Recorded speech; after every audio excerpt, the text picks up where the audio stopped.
Hi, good afternoon. Yeah, so I'm into sports technology, sports innovation, sports analytics, and I'm trying to combine all the academic research with what's happening in the industry. So I'm going to talk about the link between sport performance and media. I've been to some of these events last couple of weeks. I can tell you the amount of events in sports technology is exploding. And I always see two things. And the two things are, they're actually two different worlds if you look at a black or white perspective in sports. There are the people working on the performance sides, and there are people working on the media side. People on the performance side, there are people actually working with the athletes. They work on training, on tactics, on the medical side, on injuries, etc. On the other side, you have the media. And the media, of course, is working more with the fans and the entertainment, the engagement, trying to market and increase the value of the club. And it's actually two different worlds. For example, in many Belgian soccer teams, the physical trainer of the team working in Excel sheets or with a particular software doesn't even know who is the marketing manager of the same team. And that was for me very inspiring to see, like, what could these people actually mean more for each other than is the case now. And this is actually what is combining those people. They all do something with digital technology and with data. And the question then, of course, is in two sides. First of all, what can performance technology and data mean for the media? Well, maybe a quite famous example, of course, and this is also already explained in some demos here, is the use of real-time data to increase storytelling by the media. This is what we see, for example, what is Dimension Data doing in cycling, but also the last speaker, for example, during soccer, is actually using performance data, speed, accelerations, amount of passes, what players actually did on the pitch, etc. And this is used to increase the storytelling by the media. Actually, this is a field that is really exploding. This was an event last year, and these were the companies that our National Football League invited to have an idea about what these type of companies can do with technology, with video, with data, etc. The next slide will show you all other kinds of companies that weren't there. So this is just to give you an example of the amount of technologies now out there in this sports technology field. So this is really, for me, feels really like impressive. So we're told you're in a very competitive market, but the traction from the market is also increasing, of course. So a league that is actually doing a great job in this is the National Basketball Association in the USA. In the National Basketball Association, every team and every game is tracked with the same tracking system. It's second spectrum. And of course, for the league, that's of course very interesting because there's a whole media component linked to all the data that is gathered in all teams in the same way.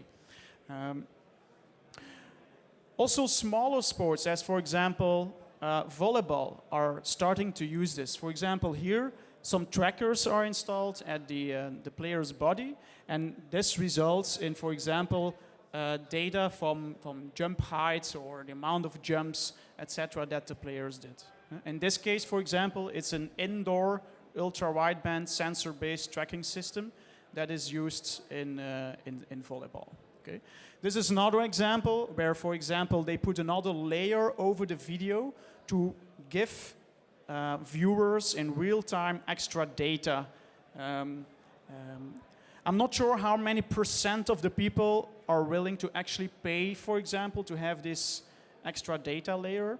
But this is what we see now happening in different sports. Here, for example, it's again a sensor-based system that players wear.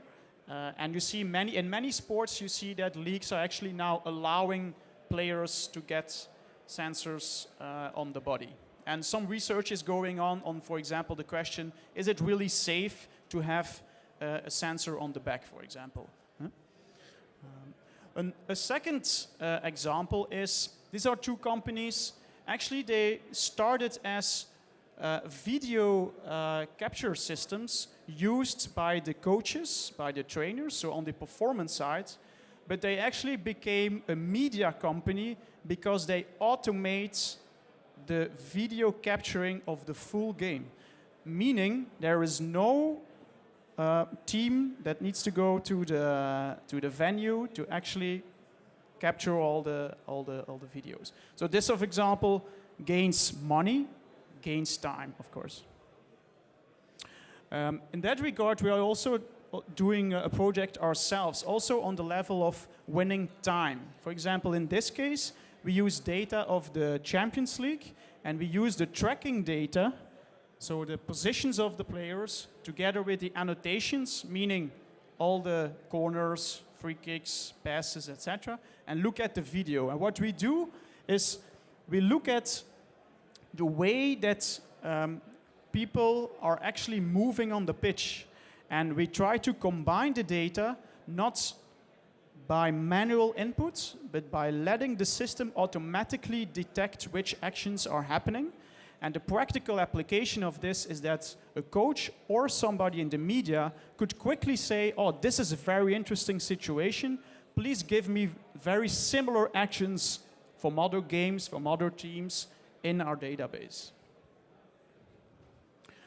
A third example of the link between performance, technology, and media is totally different.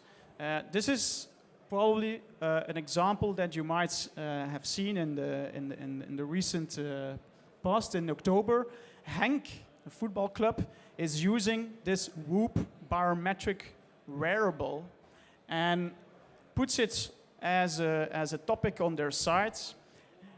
And the media picks it up.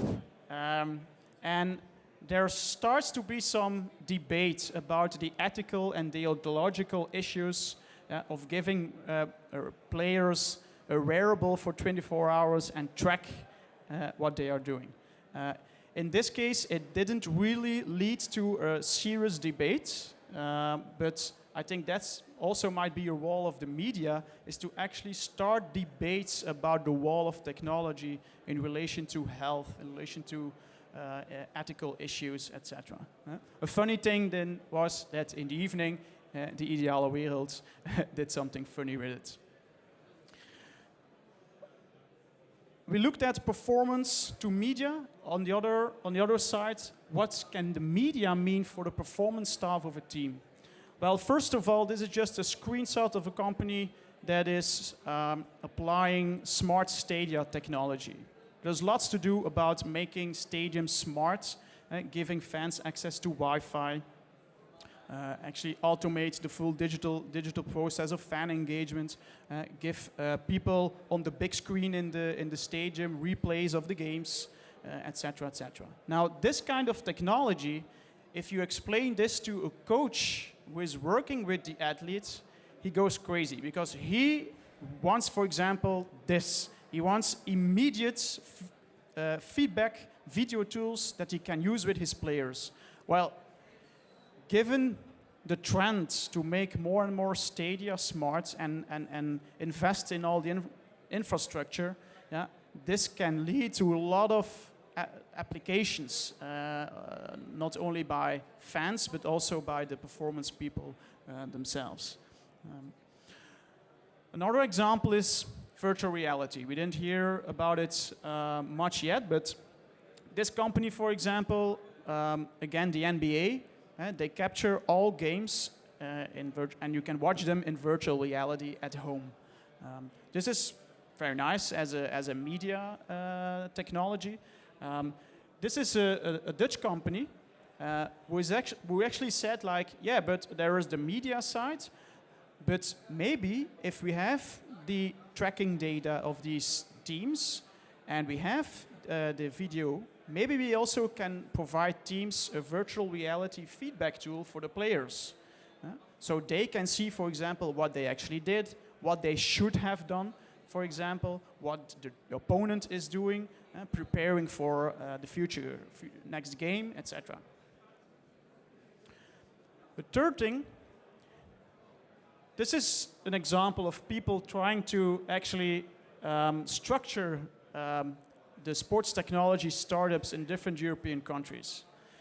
We don't have any figures about the success rate of sports technology startups, but we know from other fields that 90% of them actually fail.